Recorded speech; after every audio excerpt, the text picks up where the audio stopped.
स्वागत है आपका बी न्यूज नेशन में। मैं हूं आबिद हुसैन शेख। बीजापुर में गर्मी का इफेक्ट, सरकारी दफ्तरों का बदला गया वक्त। बीजापुर में सूरज के तापमान में बढ़ोतरी के चलते गर्मी का इफेक्ट ज्यादा। जिला कलेक्टर भूबालन का एक सरकारी फरमान जारी। बीजापुर जिला के सारी सरकारी दफ्तर और ऑफिस का वक्त सुबह 8 बजे से दोपहर 1:30 तक कर दिया गया है। इसलिए तमाम जनता अपने सरकारी कामों को इस वक्त में आकर गर्मी के चलते अपने काम करवा लेने की जानकारी दी। बीजापुर जिला डीसी भूबालन इन्होंने कोर्ट का भी यही टाइमिंग रहेगा धूप के इन दिनों में।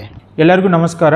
ಈ ವರ್ಷ ಬಿಸಿಲಿನ ಒಂದು ಪ್ರಭಾವ ಜಾಸ್ತಿ ಇರುವುದರಿಂದ ಸಾರ್ವಜನಿಕರಿಗೆ ಹಾಗೂ ಅಧಿಕಾರಿಗಳು ಮತ್ತು ಸಿಬ್ಬಂದಿಗಳಿಗೆ ಅನುಕೂಲವಾಗುವಂತೆ ಕರ್ನಾಟಕ ಸರ್ಕಾರ ವತಿಯಿಂದ ಬೆಳಗಾವಿ ವಿಭಾಗದ ವಿಜಯಪುರ ಮತ್ತು ಬಾಗಲಕೋಟೆ ಜಿಲ್ಲೆಗಳಿಗೆ ಹಾಗೂ ಇಡೀ ಕಲಬುರಗಿ ವಿಭಾಗದ ಎಲ್ಲ ಜಿಲ್ಲೆಗಳಿಗೆ ಅಧಿಕೃತ ಕಚೇರಿ ಸಮಯವನ್ನು ಬದಲಾವಣೆ ಮಾಡಿ ಬೆಳಿಗ್ಗೆ 8 ಗಂಟೆಯಿಂದ ಮಧ್ಯಾಹ್ನ 1:30 ತನಕ ಬದಲಾವಣೆ ಮಾಡಿದ್ದಾರೆ. ಈ ಒಂದು ಸಮಯ ಬದಲಾವಣೆ ಏಪ್ರಿಲ್ ತಿಂಗಳಿಂದ ಜಾರಿಗೆ ಬಂದಿದೆ, 3ನೇ ತಾರೀಕು ಏಪ್ರಿಲ್ ತಿಂಗಳಿಂದ. ಇದನ್ನು ಕಟ್ಟುನಿಟ್ಟಾಗಿ ಎಲ್ಲ ಕಚೇರಿಗಳು ಪಾಲನೆ ಮಾಡ್ತಾ ಇದ್ದಾರೆ. ಜಿಲ್ಲಾಧಿಕಾರಿಗಳ ಕಚೇರಿ ಕೂಡ ಇವತ್ತು ಬೆಳಿಗ್ಗೆ 8 ಗಂಟೆಯಿಂದ ಶುರುವಾಗಿದೆ. ಸೊ ಮಧ್ಯಾಹ್ನ 1:30 ತನಕ ಸಾರ್ವಜನಿಕರು ಬಂದು ತಮ್ಮ ಕೆಲಸ ಕಾರ್ಯಗಳು ಮಾಡಿಕೋಬಹುದು. ಇದು ಮುಂದಿನ ಆದೇಶವರೆಗೆ ಚಾಲ್ತಿಯಲ್ಲಿ ಇರುವುದರಿಂದ ಇದನ್ನು ಸಾರ್ವಜನಿಕರು ತಿಳ್ಕೊಳ್ಳಬೇಕೆಂದು ನಾನು ಹೇಳಿಕೊಳ್ಳುತ್ತೀನಿ. ಧನ್ಯವಾದಗಳು.